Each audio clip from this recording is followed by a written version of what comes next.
This board repair video is brought to you by store.rossmangroup.com.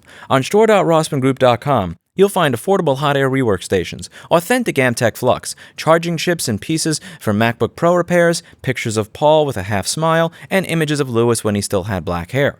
We also are sponsored by our new MacBook Logic board repair class. We actually used to teach this class, which is pictured over here, about 5 to 7 years ago, but we ran out of space to be able to teach classes in 2018 after the CBC News piece came out. Now that we've upgraded to a much larger facility, we have the ability to teach these classes again. That was part of the reason that I moved to this larger space prior to COVID hitting. So if you have a repair business and you want to start doing MacBook board repair and you already have a repair business, this may work for you. Feel free to contact us to figure out if this class is a good fit for you.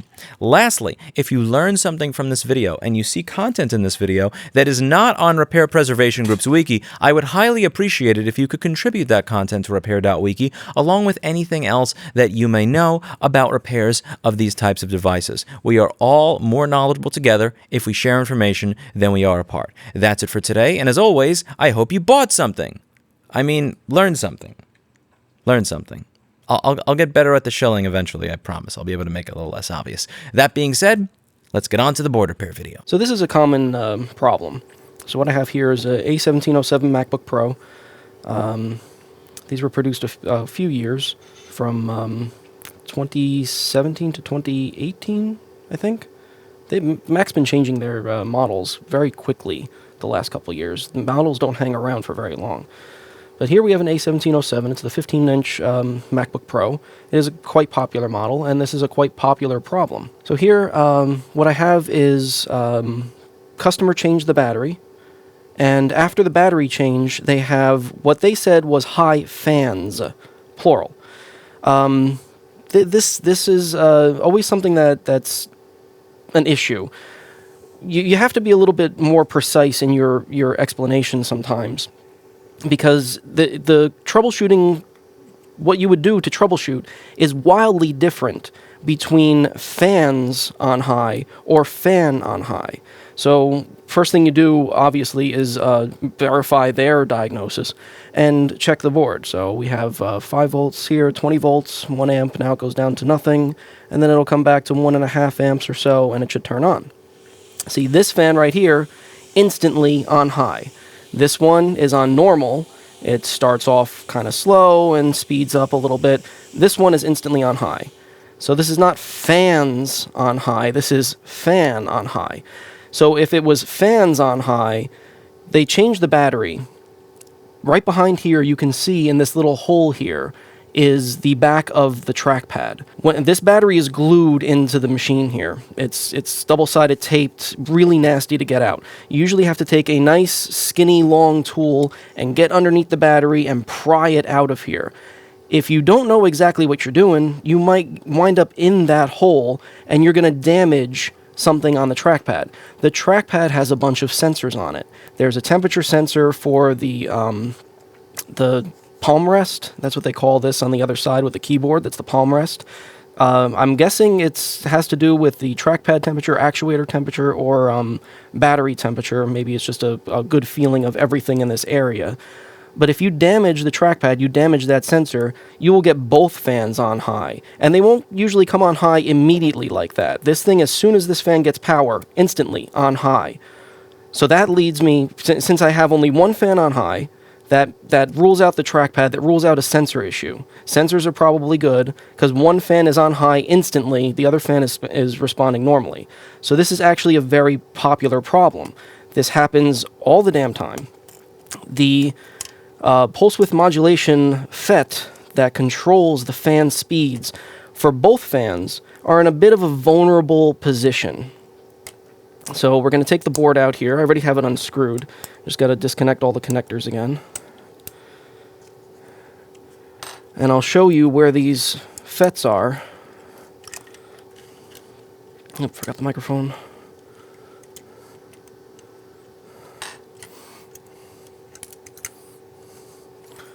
So if we flip the board over, well, the board is like this. We flip the board over. I'm going to just flip it over right over here.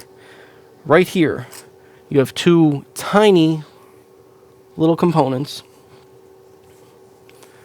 I don't know, you might be able to make it out if you have a decent monitor you're watching on. These two tiny components, this one's here, this one is not. This one has been ripped from the board. These are the pulse width modulation FETs that control the fan speed. So this thing is just at the edge of the board here. It's near this connector. If you get the connector stuck under the board while you're trying to put it back together and you get something underneath there and you pull this connector around and, working in there, you might bust that off. Just by having the board laying here like this, you have this metal bar here. I see this metal bar is all scratched up. It's probably from when they were taking the battery out. But for all you know, that you can have the board here, you slide it a little bit, you're going to knock this little FET off. It's a little box. Let's take a look at it under the microscope so you can see it better. It's a little square box. It has sharp edges on it. It's easy to catch on things and break.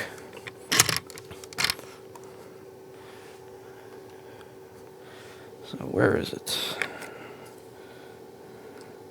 There we go. So one is here, the other is gone. So right on the very edge of the board, usually it's the right fan one, which is the one that's missing, and almost always they take up one of their traces with them too. So somewhere there is a FET, looks just like that, with a little leg hanging off of it. So now we need to clean up this nub here. Hopefully we can solder to it. I forgot to bring my X-Acto knife. Lewis has an X-Acto knife. Let's see how good this is. Okay, that's like, yeah, that's not delicate at all, but that'll work. So, first things first, we got to rebuild this trace. So I'm going to scrape the conformal coating off the little nub that I have left here. This is the via where this signal is going through.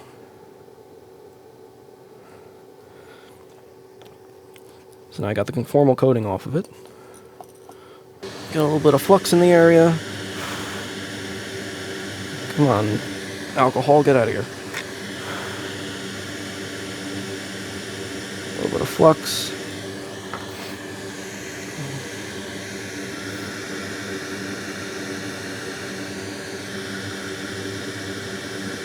Tin that nub.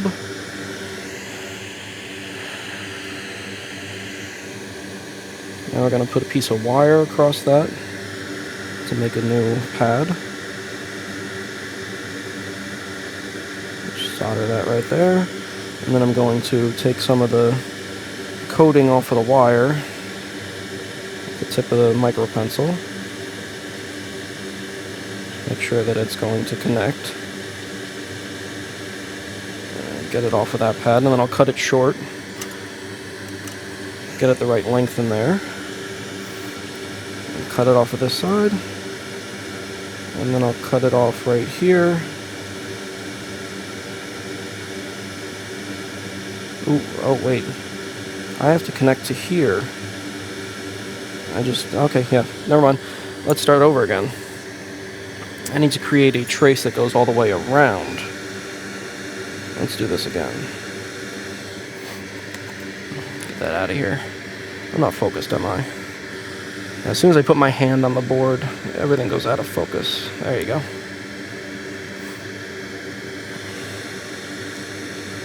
So first I'll solder to the resistor here. There you go. Now I'll kind of stretch it around where it would go. I'll come back around in a loop. Doesn't matter what it really looks like as long as it's going to contact and touch. And there you go. So now we have a contact point for underneath our chip. Let's tin it a little bit.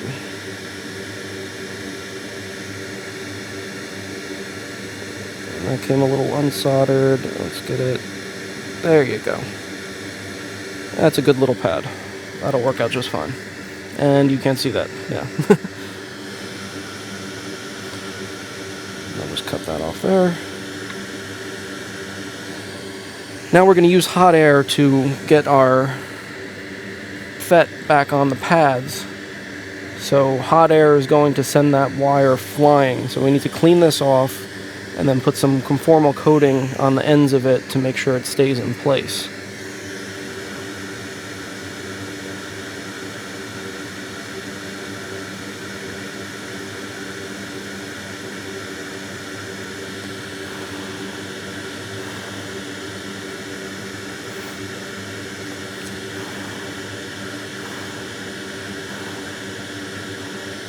Okay.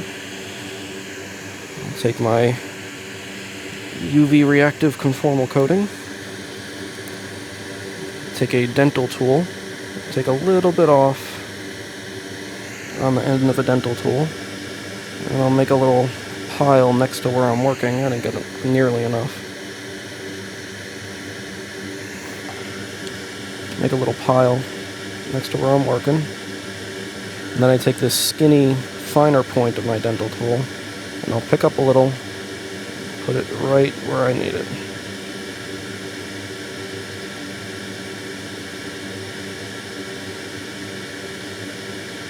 So you just want to coat it in place where it would have been a trace, where it would have been conformal coated anyway, because that's not going to contact with anything.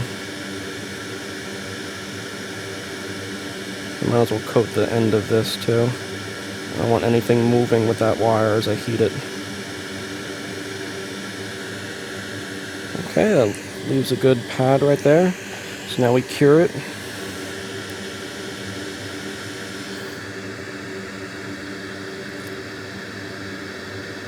Now I'm holding the curing light at an angle aiming at that resistor, so I'm leaving a shadow behind that resistor.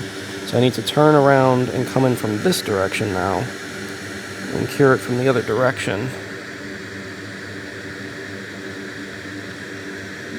Remember, anything the light doesn't touch, it's not going to get hard.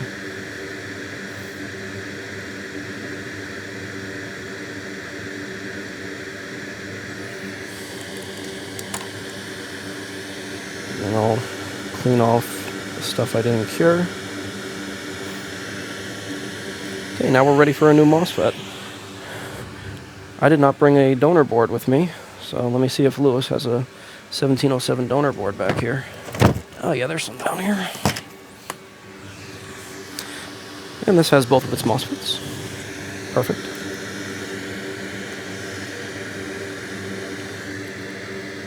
So there's what we need. There's where it's going.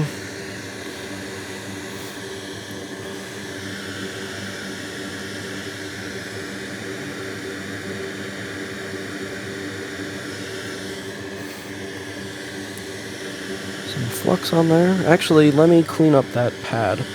I'm gonna get some flux on there anyway. That one pad I didn't touch yet. I want to clean that up. Put a little bit of fresh lead-free or leaded solder on there. Get rid of the lead-free.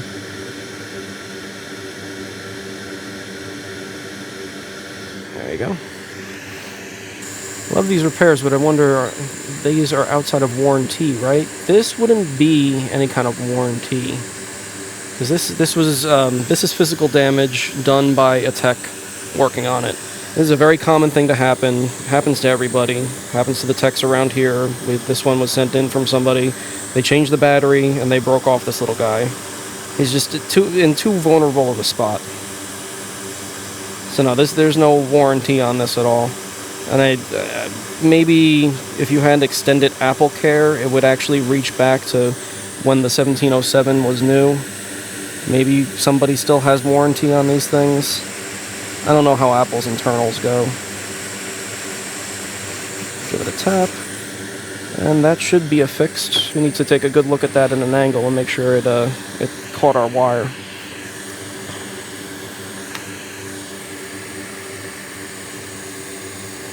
Hey Pedro, how's it going?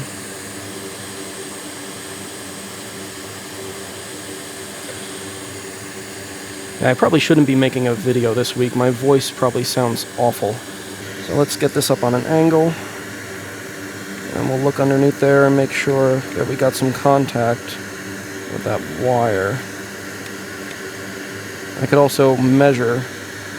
And I can't really see. I know there was solder on the pad, so it should be good. But what we can do is we can continuity measure from the resistor to that little pad that's on the side. That little bright... oh, you can't see anything.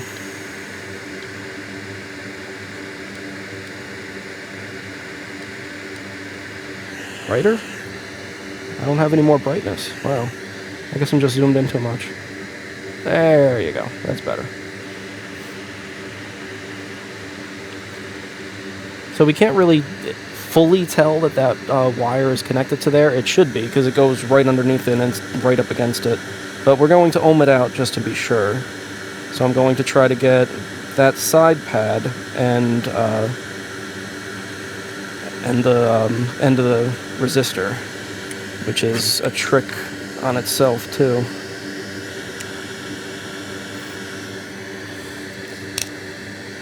Let's get the multimeter running. Okay, these points are not sharp enough. Holy crap.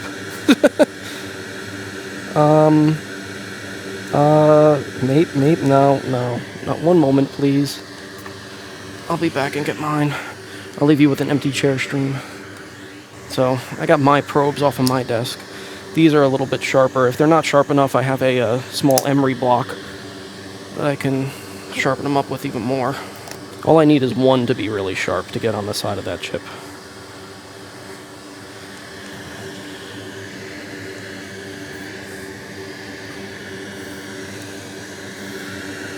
Okay, how do my tips look compared? This is much better. This might work. So this is tricky, because I don't want to touch the wire. I want to touch this right here. And I want to touch the side. I would like a beeper too instead of continuity. Or continuity instead of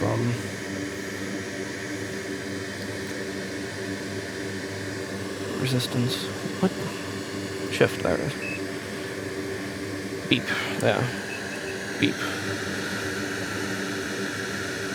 Okay, that. Let's see. Do we beep here? We beep there? Do we beep here? I might have to make this sharper. Nope. No, I'm definitely not touching the board yet. I'm only on the chip, and we're beeping. So we have continuity there. We are good. This is fixed. And clean it up a little bit with a Q-tip.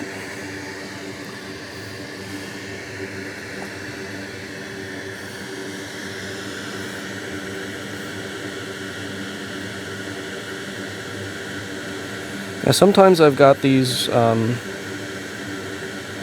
where they're like all the traces are gone, and I've had to rebuild everything, and then I wind up sealing them in some hot glue, just like I would the dead bug that I did a couple weeks back. They're just in a really bad spot. We've actually, there's sometimes where you find something that they've done good, they'll have something that's in a vulnerable spot, and they know it's in a vulnerable spot, so they'll put like a 603 capacitor where both leads of the capacitor are soldered to ground. So it's there for no other reason than to protect something that's more sensitive, that's a critical component. So this probably could have used that.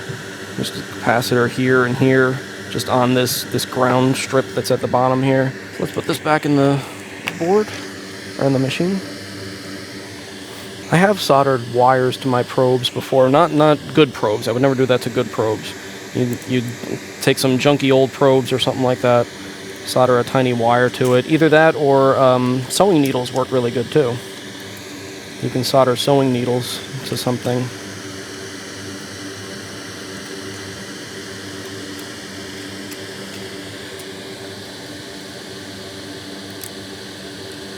Get all these connectors out. Even if I'm not going to connect all these connectors, they all have metal bits on the back side of them, so you don't want them underneath the board to possibly short something out.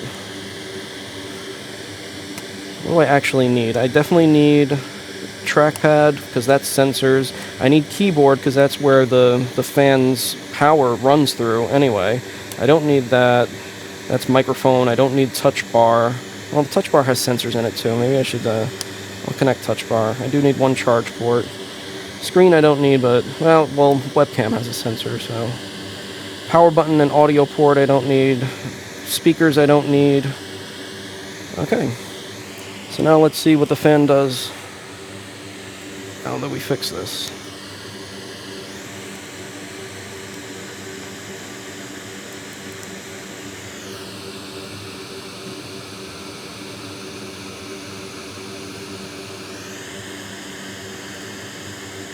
Volts 0, 20 volts 1.5, and they both turn on at the same time, and they're the proper speed.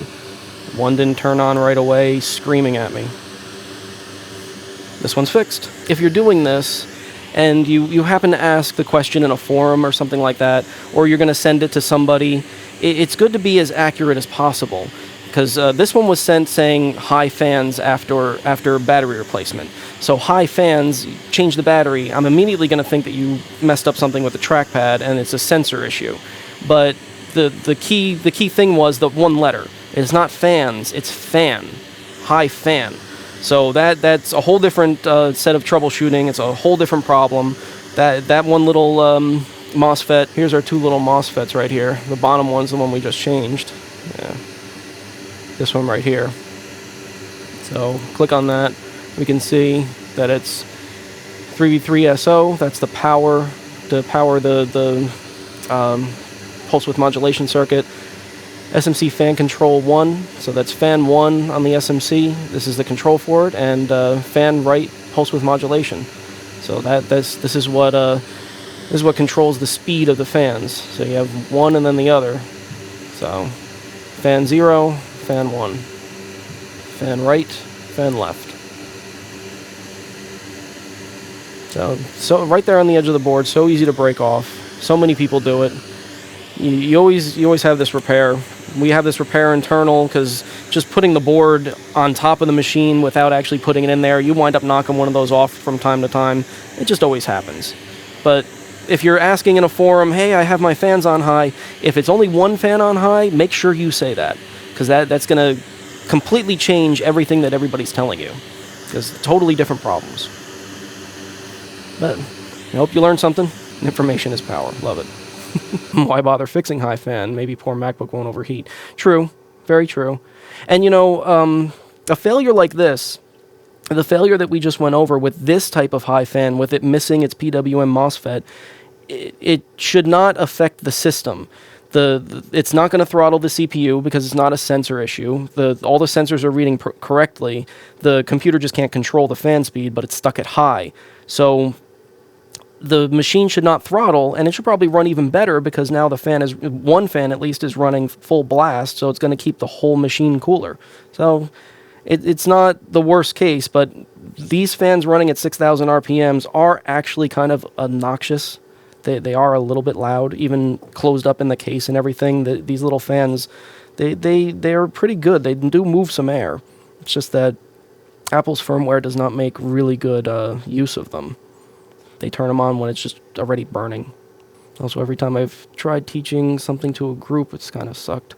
Inevitably, you either leave someone behind or slow everyone way down. That is an issue. That's always an issue. I mean, I don't think there's any way around that. If our classes became regular enough, I would love to try to assess candidates, and we want to group candidates for the class in their skill level. So if you're a beginner, we want all other beginners. We don't want somebody that's been soldering for 5 years to come in with a bunch of beginners, and you're looking to hone your soldering skills a little bit more and learn a couple more techniques and everything, and we don't need to be talking to you about this is a QFN and this is how you solder it. You already know that. But it's such a difficult thing to do. Just starting out, we won't be able to do that. We're hoping, I think it's going to be the same as our old course that we did, where we don't want just anybody showing up to the course that's never done this. We want you to come to the course being in this field and to have a way to earn your money back that you paid us for the course. We want you to take the stuff that you learned here and go home with it and earn that money back. We want you to bring the problem devices that you have that you can't get figured out, bring them with you, and hopefully we can help you learn to troubleshoot it fully and get them fixed, and you'll go home with the same amount of fixed devices as what you paid to be in the course. Do we do a barbecue? No, we have never done a barbecue. We have groups of people within the organization here that they hang out together. So there's a card night group, and there's a paintball playing group and stuff like that. But we've never done a whole everybody go do something type thing, team building thing. We have a pretty good team anyway. Everybody works trying to help each other out. If they don't, I bark at them. I'm all about teamwork. That's the whole essence of being a Marine, is that you're never alone. Have a good day.